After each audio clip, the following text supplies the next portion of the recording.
Boa noite, Sou o Adelmo Cordeiro, do Santos Júnior.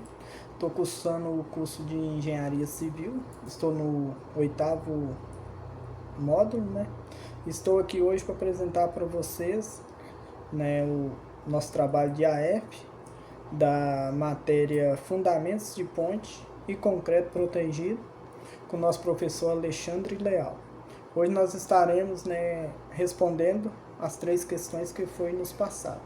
Sendo a primeira questão: como as pontes são classificadas de acordo com o seu comprimento?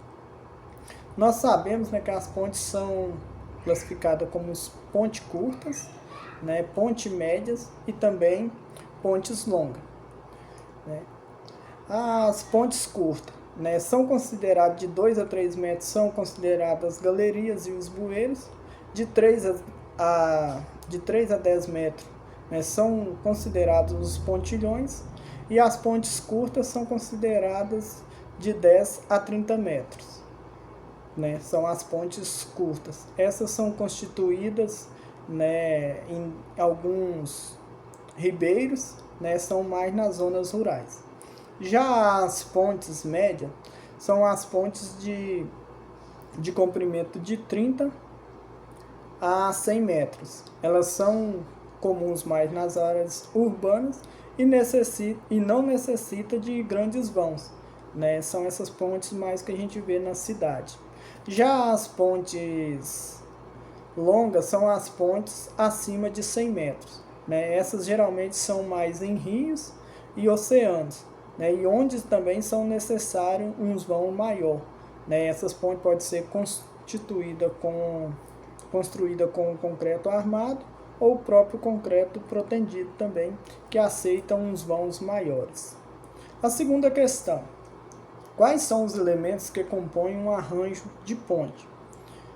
Os arranjos de ponte são vigas, pilares, fundações, tabuleiros, estruturas de contenção e também as cabeceiras das pontes. Nós sabemos também que esses elementos se compõem um arranjo da ponte, incluindo, aí nós vamos falar primeiro das fundações, que são as bases que suportam toda a carga da ponte ali, transferindo essas cargas para os solos. Os pilares são os que sustentam as vigas, que suportam as cargas, transmitindo essas cargas então para os solos. As vigas suportam uma carga da ponte, ou seja, ali toda a sua laje. Os tabuleiros, superfície onde os veículos trafegam, que se passa ali, seja toda aquela laje comprida, onde ela tem as suas juntas ali também de dilatação. E nós vamos falar também das estruturas de contenção, que são os guarda-corpo e as barreiras de contenção. Essas são esses guarda-corpo ali na lateral da ponte, são onde que são feitos também ali os acessos aos pedestres, está trafegando nessas pontes, onde traz mais segurança para o pedestre. Aí tem os guarda-rei que para aumentar ali a segurança, não ter perigo de carro estar batendo neles. E as cabeceiras da ponte são as extremidades, são o contato ali da ponte diretamente com os solos. Então são essas aí as partes, os elementos que compõem um arranjo de uma ponte. Sabemos também que todos esses elementos trabalham em conjunto para uma maior estabilidade da ponte, garantindo uma resistência maior de todo o seu mecanismo ali. Esse conjunto ali trabalha então distribuindo as cargas e melhorando todo o mecanismo da estrutura. Terceira questão: qual é o principal objetivo do concreto protendido e como ele é comparado ao concreto armado, em termos de custo e resistência? O concreto protendido, a gente sabe, o principal objetivo desse concreto protendido é aumentar a resistência à tração e permitir que a sua estrutura mais longa e esbelte seja construída.